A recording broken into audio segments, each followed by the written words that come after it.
Welcome back, everybody. So we're going to pick up where we left off.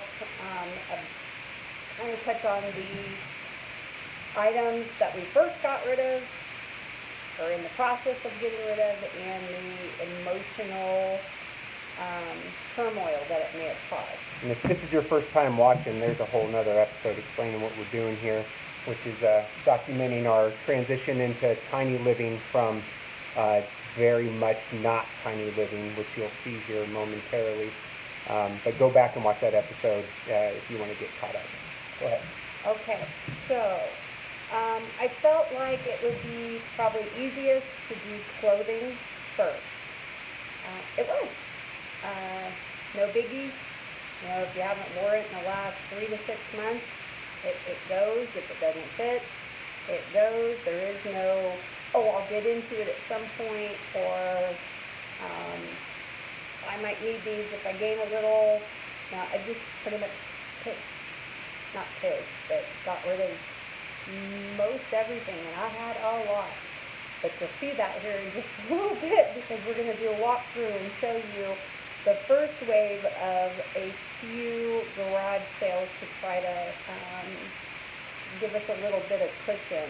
I don't think we really realized how much stuff we had until we started this process, and it's just absolutely ridiculous how much stuff that we haven't even looked at in years that were in sealed boxes from when we moved 3 years ago that hadn't been unopened. It's a lot of excess. For myself, so it's been 10 days since we did one of these videos, so in that 10 days,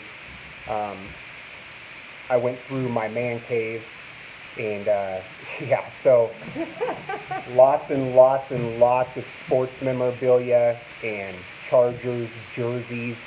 Shout out to Gabby. So I'm going to get into that, how she's saving my hiney on this. So I started making piles of stuff I'm going to keep and stuff I want to sell or give away. And I have approximately 40 Chargers jerseys. It's a little insane.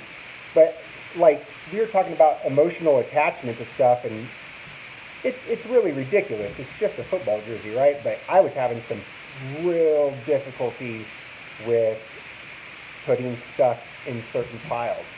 One of those being my jerseys. I love them. I had them hanging up on the ceiling of my man cave and all along the walls. It was really cool. I've been collecting them for a couple decades, if not longer. So we posted a picture on Facebook of me standing in this room with all the jerseys laid out on the floor, and I'm looking down, trying to make decisions in my head. And after posting that picture, showing the difficulty of making these decisions, a good friend back in Pensacola, Gabby, offered, and along with some other people giving advice, to make a quilt. So quilt is something we're going to need in Utah. It's not extra. It's not an unnecessary item. So what has happened is I've taken this stuff that covered an entire room and has sentimental value. It means something to me. And she's making a quilt out of these for me, which is really cool, which it just goes to show there's different ways of downsizing. I mean, that's an extreme case. There's not a lot of things you can take and recycle into a more purposeful use. But for this, I mean, it kind of saved the day, because I was all kinds of stuff. For me, it was more items. I'm someone that I hold on to things that one person has given me. That person means a lot to me, so I keep this one item, or a bowl, or a cup, or a trinket of some sort, a bracelet, whatever. And so for me, it's a little more difficult, because I can, a lot of people. We've gone a lot of places. I fall in love with people, and I want to take a piece of them with me. And whenever I see that piece, and I pray for them, I think about them, and it brings me joy. There are other things that we're much easier. Like, our house is definitely starting to look a whole lot more naked. It doesn't feel like a Ulshoeffer house at all. It is in disarray, which you'll see in a minute. It is. It is, and we don't like to live in a whole lot of clutter, and Cluttery. it's a hot mess. My most difficult things were, there's some clowns that I had purchased my mom.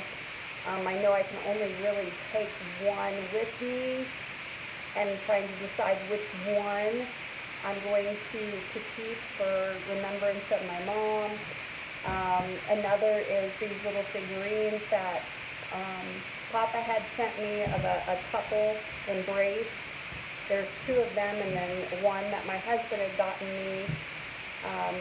And I know that there's only really room for one item, but that's three of them, and so I have to kind of decide, which one of these three things am I going to take with me. And if you're sitting there right now thinking, oh, just pick one, what's the big deal? Try again, because I thought the same thing. It is not that easy. It really, really isn't. In fact, I would definitely say, like, since the last video, things have gotten increasingly more difficult. Yeah, so like the kitchen stuff, no big deal. Clothing, no big deal. Just miscellaneous whatnot didn't bother me a lick. But when I started coming to my collectibles and my jewelry, things given to us from like other family members or friends. Parting gifts, because we're military, we move all the time, so we meet these amazing people, and then they give us a going away gift. Those are a little more difficult. I've also found out, we found out, like, our difficulties differ. For instance, so we have an obscene amount of DVDs. Like, so it's in the thousands. And, she spent hours going through those, trying to pick what should we take, what shouldn't. And then it was my turn to go through it, and it took me 5 minutes. You can't get a Marvel movie, all my nerd stuff. I look at it like this. So the world has definitely gotten away from DVDs. Everything is streaming. And if the point of this entire adventure is to minimize, I mean, those are things that can definitely be minimized. But the point is that there are just certain things that she'll dwell on for a little longer, that I'm more easily able to let go of, and vice versa. Ultimately, be patient with yourself. And with your spouse, if you're doing this, if you're doing this with another person, you have to embrace it. To in that moment to feel that emotion, have that memory, respect them as they have that memory, allow them to have their emotions. I mean, some of you saw the video before just throwing stuff because he's kind of hissy-fitting, and I just sat back and I let him have that because that's fair. Because I'm sure there's going to be a moment where I'm that way too. I have a thing about books. I have these boxes of books that I just refuse to go through yet because I don't want to. They mean something to me. I don't know why, but they do. So this weekend is round 1 of garage sales. So I'll be at work, but Tiffany is putting on a garage sale here both Saturday and Sunday of our first wave of things that we're going to part with, and we're going to walk around and kind of share what one wave of multiple looks like. It'll be another video, so you'll have to, because there's like a 10-minute limit on here. So you know what? I think we're going to try it out and see if we can't do it right now. All right. 30 seconds. So bear with me. All right. So we're still in the house here, obviously, and this is really nothing. We're going to start here in the front room. From TVs, I mean, everything that you're looking at, we're selling.